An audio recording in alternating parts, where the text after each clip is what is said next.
Is it the end of globalization, or is there a new phase of globalization? I think it's the latter, but what I mean by that is China and the US are going to decouple. Again, some of these things were happening anyway. The war made it worse. The pandemic made it worse, but it was happening anyway. Xi Jinping has now elevated himself through National Party Congresses and other ideological means to the role of the new Mao Zedong.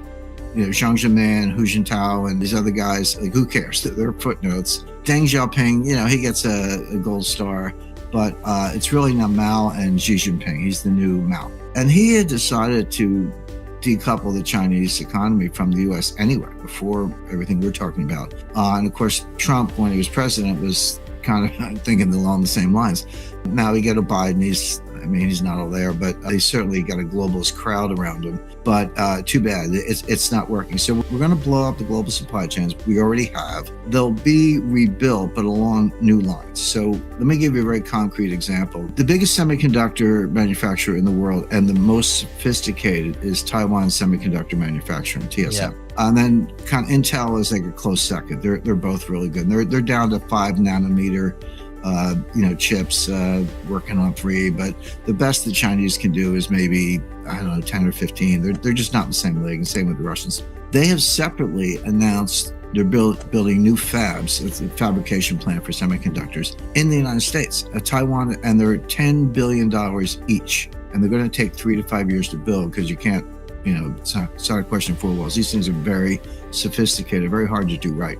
So Taiwan Semiconductor is putting theirs, I believe, in Texas, and Intel announced that they're putting theirs in Oregon. Okay, why is the biggest semiconductor company in the world based in Taiwan building a plant in Texas? Well, welcome to the new globalization, which is the U.S. is onshoring all this technological capability. We don't want to be dependent on China or Taiwan, or for that matter, South Korea. We don't want to be dependent on those supply lanes. We're going to build it here. If you're Taiwan Semiconductor, you want to do the same thing, because are you waiting for the Chinese invasion? Well, maybe, we'll wake up and here it comes. Now, there's a new military doctrine called the broken nest, and it's based on a Chinese proverb. And the proverb is, if there's a broken nest, how can the eggs not be broken? And as applied to Taiwan, China may or may not invade. I think the odds of that have gone up, but the odds have certainly gone up. That's easy to see. If they do, and the big military question is, will the U.S. 7th Fleet intervene, and we'll be in a shooting war with China, and we're sinking their aircraft carriers and they're trying to sink ours, etc. I don't know the answer to that, but I do know that either we or the Taiwanese will destroy all the semiconductor capacity in Taiwan. We're not going to leave that for the Chinese. This is scorched earth. This is what the Russians did to Napoleon. Hey, welcome to Moscow, but good luck finding some food. If the Chinese take Taiwan, they're not going to have a semiconductor industry, which has a deterrent value, would make you think twice about doing it if you're the Chinese. But that's why the semiconductor industry is coming back to the United States. Now apply that to pharmaceuticals, mining, strategic metals, and a lot else, and you can see the implications of it. So now I hypothesize, but I think there's good evidence for it, that there will be a new globalization, but it'll be like a club, members only. And the members will be, the Five Eyes and close allies, and let's include the French. They can join the club. But the point being, we'll trade among ourselves. What we'll have in common is democracy, while it lasts, and some rule of law, and some common culture, etc. But the Chinese are going to have to start their own club.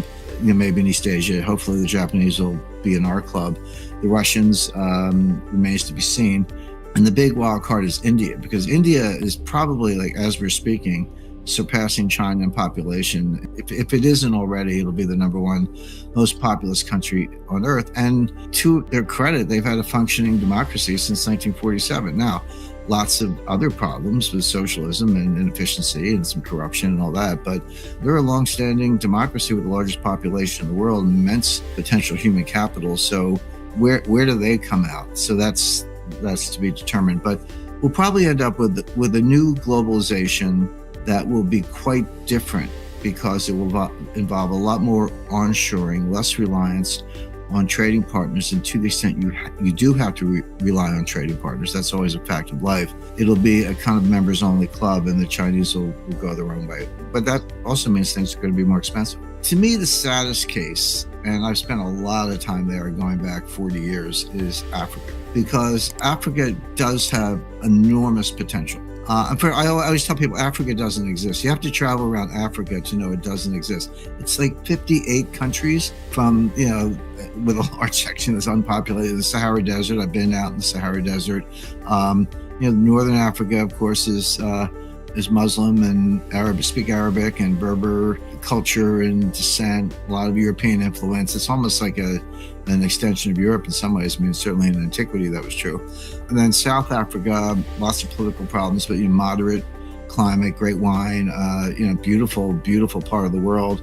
A lot of people haven't been there, just picture it as jungle. Well, there's some jungle. I've been in the jungle, but there's high plateau, just gorgeous areas. So it's got incredible diversity, incredible different cultural strands and threads, huge natural resources. What they don't have is a good rule of law. They don't have governance. That's just, I don't know why you think someone would wake up, but they don't. But they're going to have to pick sides.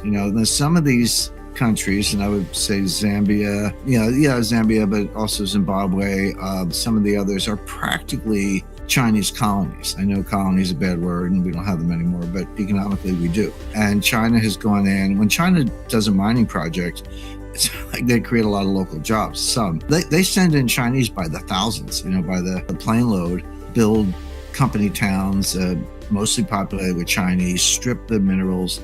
They're not environmentally conscious. I know involved with the gold mining industry here and there. I visited mines and refineries and mills where they crush the ore and turn it into what's called doré. I mean, they have these vats. You do use cyanide in extracting gold and getting gold out of the ore, but you have to have a vat, a cache, and you got to account for every drop. And when the cyanide that comes out has to be measured against the cyanide that went in, and they better be the same. Like, you can't be throwing the cyanide into rivers and streams, but they do in China. They do, and the water's poisoned, and they've poisoned something like 90% of their freshwater rivers are literally poisoned. That's how they treat Africa now. And I'm sure the leaders, in my day, the leaders used to get 30% off the top, except for Mobutu, who took 50%. But to the extent they're still doing that, if that doesn't change, then Africa is just kind of a basket case. They could pick sides. They could join this club that I've described. And maybe benefit from that. But it's going to be a little bit more like, the 50s and 60s, you don't hear it much anymore, but the third world, it was US and Western Europe and, Australia and a few other places were the first world, and the communists were the second world. Everybody else was in the third world. It was synonymous with underdevelopment, corruption, and worse. But we may get back to that, where it's, the US and, the Five Eyes and the club that I've described on the one hand, China and its tag-alongs on the other, and then everyone else is going to be third world, or you're going to have to pick sides.